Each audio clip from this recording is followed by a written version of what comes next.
Hello students, welcome to Arvind sir maths वाला। This is Arvind Prasad Gupta, principal, PM Shri upgraded high school Kokro, Hariharganj, Palamu, Jharkhand. आज हम लोग class 10 के चैप्टर 1 का पार्ट 3 पढ़ेंगे। इससे पहले हम लोग 2 भाग में पढ़े हैं, पार्ट 1 पार्ट 2। अगर चैनल को सब्सक्राइब नहीं किया होगा तो सब्सक्राइब कर लेना। और आगे मेरा प्लान है कि सारा पुस्तक को इसी तरह पार्ट में करके हम अच्छी तरह से समझा दें कि जो बच्चे अगर कुछ भी नहीं जानते हैं तो वो डायरेक्ट 10 पढ़ सकते हैं। पहले पढ़ा तो और अच्छा, नहीं पढ़ा कोई बात नहीं, आपसे शुरू करो, सब चीज़ आ जाएगा। अब हम लोग पार्ट 3 में पढ़ेंगे। चैप्टर 1 में एक बहुत अच्छा चीज़ है जो देखने में बहुत छोटा लगता है, लेकिन इसका महत्व बहुत बड़ा है, जिसको कहते हैं लघुत्तम समापवर्त्य। इसको एलसीएम बोलते हैं। फुल फॉर्म होता है least common multiple, lowest common multiple, smallest common multiple. 3 type से भी कह सकते हैं। तो इसमें हम लोग ये देखेंगे कि 2 या 2 से अधिक संख्याओं का एलसीएम ज्ञात करने की विधि क्या क्या है। ये 3 प्रकार का विधि है। पहला अपवर्त्य विधि, मल्टीपल मेथड। दूसरा लगातार भाग विधि, कंटिन्यूअस डिवीजन मेथड है। तीसरा अभाज्य गुणनखंड विधि है, प्राइम फैक्टराइजेशन मेथड। तीनों विधि को हम बढ़िया से समझेंगे, एकदम छोटा छोटा उदाहरण लेकर समझेंगे कि किसी तरह की परेशानी न हो। पहला है अपवर्त्य विधि, मल्टीपल मेथड। एलसीएम का मतलब ही होता है लीस्ट कॉमन मल्टीपल। मतलब 2 संख्याओं या अधिक संख्याओं में इसका शाब्दिक अर्थ होता है लीस्ट माने सबसे छोटा, कॉमन माने सब में हो, और मल्टीपल माने उसका मल्टीपल हो। जैसे किसी संख्या का हम मल्टीपल करते हैं, 4 का मल्टीपल करेंगे तो 4, 8। जीरो नहीं लेना है, स्मॉलेस्ट नॉन जीरो हो, माने जीरो उसमें नहीं आना चाहिए। 1 से शुरू करेंगे। 4 का मल्टीपल लेंगे तो 4 होगा, 8 होगा, 12 होगा, 16 होगा, इसी तरह अनंत तक जाएगा। और 5 का मल्टीपल लेंगे तो 5, 10, 15, इसी तरह आगे बढ़ते जाएगा। तो एलसीएम कहता है कि लिस्ट हो माने सबसे छोटा हो, कॉमन माने सब में हो, और मल्टीपुल माने उस संख्याओं का मल्टीपुल हो। इसका शाब्दिक अर्थ यही होता है। और इसी को निकालने के लिए तरह तरह की विधियां रहती है। इसे एक अपवर्त्य विधि है, मल्टीपल मेथड। दी गई 2 या 2 से अधिक उन संख्याओं का उभयनिष्ठ सबसे छोटा अपवर्त्य माने गुणा उन संख्याओं का एलसीएम कहलाता है। Smallest non zero common number होना चाहिए, जीरो नहीं रहना चाहिए, 1 से शुरू होना चाहिए मल्टीपुल। इसका कहने का मतलब यही है। तो अगर 4, 5 का एलसीएम निकालेंगे हम लोग तो 4 का अपवर्त्य माने गुणा। 4 का अपवर्त्य 1 से शुरू करो, 4, 8, 12, 16, 20, 24, 28, 32, 36, 40, इसी तरह आगे बढ़ते जाएगा। 5 का अपवर्त्य निकालेंगे गुणा तो 5, 10, 15, 20, 25, 30, 35, 40, इसी तरह आगे बढ़ेगा। अब उभयनिष्ठ अपवर्त्य माने दोनों में कौन उभयनिष्ठ है। तो देखो ये दोनों में 20 है, 40 है, दोनों में शामिल है। और 4, 5 का एलसीएम लेना होगा तो एलसीएम कहता है कि लीस्ट कॉमन मल्टीपल हो, माने लिस्ट हो माने सबसे छोटा हो और सब में हो और मल्टीपल हो। तो सब 20 और 40 में छोटा क्या है, 20 है, इसलिए 20 मेरा एलसीएम हुआ। अपवर्त्य विधि यही है कि उसका गुणनफल निकालेंगे और उसमें जो सबसे छोटा होगा, लिस्ट माने सबसे छोटा, कॉमन माने सब में हुआ, मल्टीपुल माने गुणा किया हुआ, उसी को हम लोग एलसीएम कहते हैं। तो ये 4 और 5 के अपवर्त निकाले तो इसमें सबसे छोटा 20 है जो दोनों में है, इसलिए एलसीएम 4 5 का 20 हुआ। बस आगे दूसरा विधि देखते हैं। दूसरा विधि है लगातार भाग विधि, कंटिन्यूअस डिवीजन मेथड, जिससे हम 2 4 6 का एलसीएम निकालेंगे। तो 2 4 6 में सबसे कम 2 से भाग देंगे, तो 2 1 में कट जाएगा, 2 दूनी 4, 2 तीन 6, यानी ये कट गया, छोटा हो गया। अब जो बचा उसमें मल्टीपुल कर देंगे, तो 2 गुना 1 गुना 2 गुना 3, तो ये 12 मेरा 2 4 6 का 12 जो हुआ मेरा एलसीएम हुआ, मतलब लिस्ट कॉमन मल्टीपल 12 हुआ 2 4 6 का। इस विधि से भी निकालेंगे तो 12 आएगा। ठीक, दूसरा एक विधि, तीसरा विधि है अभाज्य गुणनखंड विधि। अभाज्य गुणनखंड विधि प्राइम फैक्टराइजेशन मेथड है। इसका उदाहरण क्या है कि संख्याओं में संबद्ध प्रत्येक अभाज्य गुणनखंड की सबसे बड़ी घात का गुणनफल उन संख्याओं का एलसीएम होता है। जैसे हमको 2 4 6 का एलसीएम निकालना है, तो 2 को हम तोड़ेंगे, तो 2 को 2 एक है तोड़ दिया, तो 2 को तोड़ेंगे तो 1 दो ही से होगा, तो 2 पर पावर 1 दे दिए। अब 4 को तोड़ेंगे, अभाज्य गुणनखंड माने इसको तोड़ेंगे तो 2 दूनी 4, 2 पर पावर 2 हो गया। 6 को तोड़ेंगे तो 2 गुना 3, 2 तीन 6, तो 2 पर पावर 1, 3 पर पावर 1। अब एलसीएम क्या कहता है? एलसीएम कहता है कि जो हम गुणनखंड किए इसमें जो सबसे बड़ी घात है उसका गुणनफल कर देंगे। जैसे अब देखो, इसमें 2 तीनों में है, 2 2 4 6, इसका गुणनखंड जो है जिसमें 2 जो है तीनों में है। अब 2 के पावर जो ज़्यादा है उसको लिखेंगे, जिसे 2 के पावर 1 इसमें है, 2 के पावर 1 इसमें है, लेकिन 2 के पावर 2 इसमें है, तो 2 के पावर 2 वाला को पहले लिखेंगे। ठीक है, 2 के पावर। अब देखिए, अब इसमें क्या कह रहे हैं कि 3 किसी में नहीं है, लेकिन 3 पर पावर 1 है, तो जो कह रहे संख्याओं में संबद्ध प्रत्येक अभाज्य गुणनखंड की सबसे बड़ी घात का गुणनफल करेंगे। तो ये 2 तीनों में है लेकिन बड़ा घात वाला 2 है, तो 2 पर 2 थी, लेकिन 3 किसी में नहीं, लेकिन 3 पर पावर 1 है, तो इसलिए इसका भी गुणनखंड करेंगे। तो 2 पर पावर 2 और 3 पर पावर 1, 4 गुना 3 4 3 12, यानी इसका भी 12 हुआ।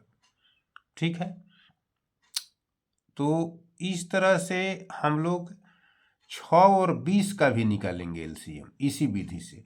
तो 6 को तोड़ेंगे तो 2 पर पावर n, 3 पर पावर 1, 20 को तोड़ेंगे तो 2 पर गुना 2 गुना 5। अब देखो इसमें क्या है कि 2 पर पावर 2 जो है 2 तीनों में है, लेकिन पावर ज़्यादा जो है 2 पर 2 वाला है, तो 2 पर पावर 2 लिख दिए। 3 पर पावर 1 सबसे ज़्यादा पावर वाला है, और 5 पर पावर 1 जो है सबसे ज़्यादा पावर वाला है, तो ये 3 पर पावर 1 और 5 पर पावर 1 लिख दी, यानी 2 दूनी 4, 4 तीन 12, 12 25 60, 6 और 20 का एलसीएम जो होगा 60 होगा।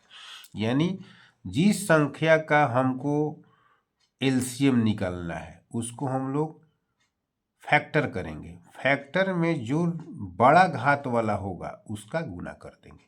अगर 2 मान लीजिए तीनों में है और बड़ा घात 2 है, तो 2 की पावर 2 ही लेंगे तीनों वाला में से, जो सबसे बड़ा घात वाला होगा उसको गुना कर देंगे फैक्टर में।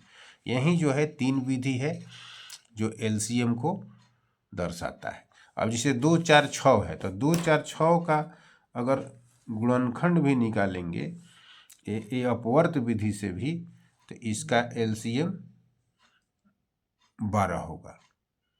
जैसे यहाँ 12 हुआ, एलसीएम लगातार भाग विधि से 12 हुआ, ये अभाज्य गुणनखंड विधि से 12 हुआ। अगर इसका भी 2 4 6 का एलसीएम इस विधि से भी निकालेंगे तो 12 होगा, यानी लिस्ट कॉमन मल्टीपल जो होगा 12 होगा।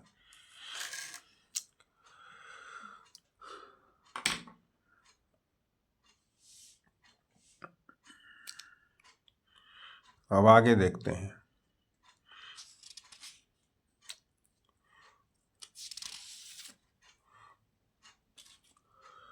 अब महत्तम समापवर्त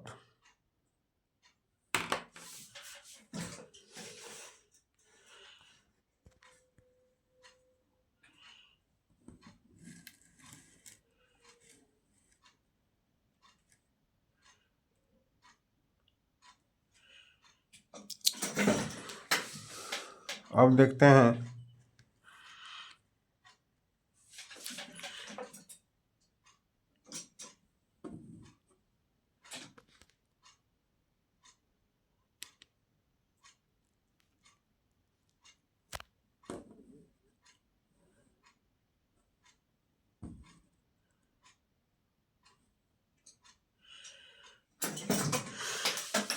अब हायर कॉमन फैक्टर।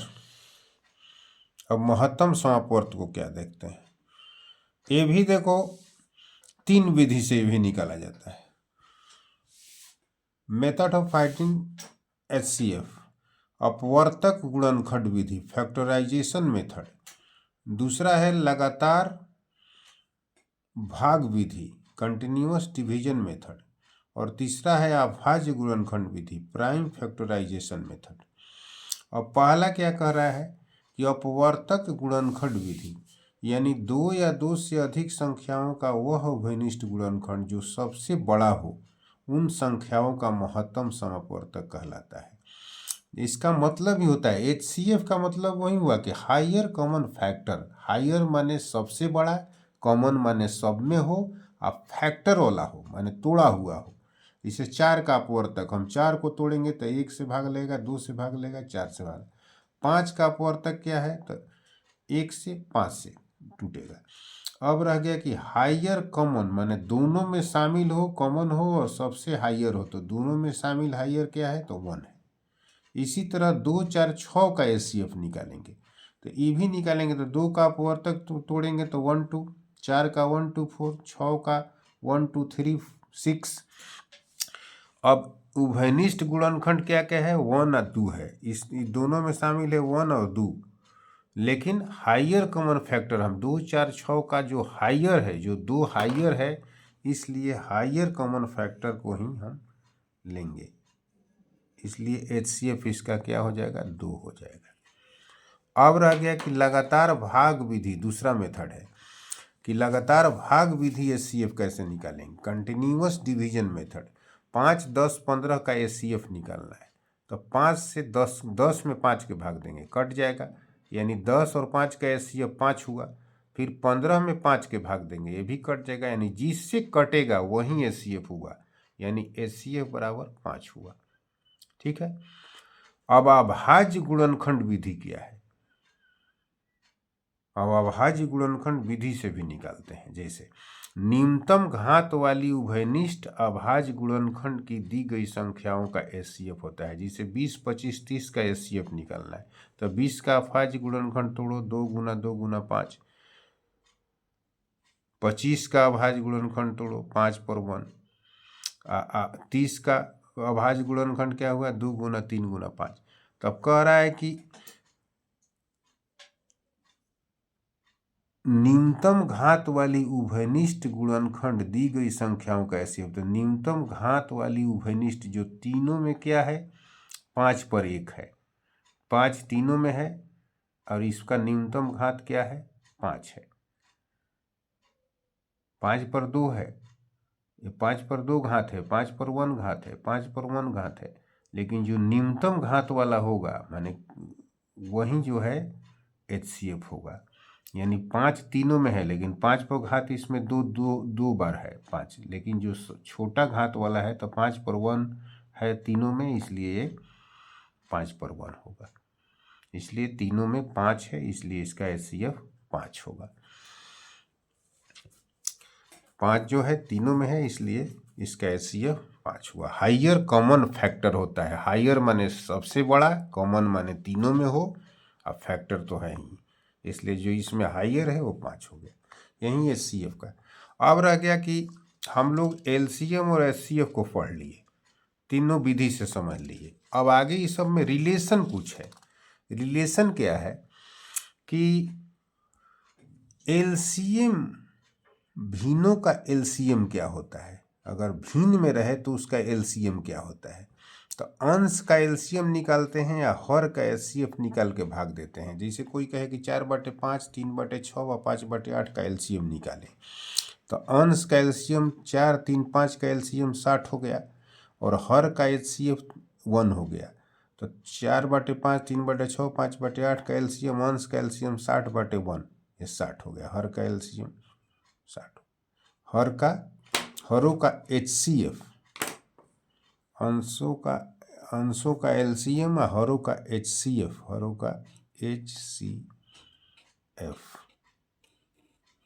एचसीएफ। तो हमारा अंशों का एलसीएम 60 है, हर का एचसीएफ 1 है, इसलिए 60/1 माने 60। इसका हमारा एलसीएम क्या हो गया, 60 हो गया। अब दो धनात्मक पूर्णांकों ए और बी के लिए कह रहा है कि एचसीएफ ए बी गुना एलसीएम ए बी बराबर ए गुना बी होता है। यानी दो संख्याओं का एलसीएम और एचसीएफ निकालेंगे तो दोनों संख्या में गुना करेंगे और दोनों संख्या के एचसीएफ और एलसीएम में गुना करेंगे तो बराबर होगा। ये फार्मूला हुआ। यानी दो संख्या 4, 5 में गुना किया तो 20 हुआ, एचसीएफ एलसीएम में गुना तो 20। ये रिलेशन हुआ कि एलसीएम और एचसीएफ में गुना करते हैं दो संख्याओं के तो उसका दोनों संख्याओं के गुणनफल के बराबर होता है।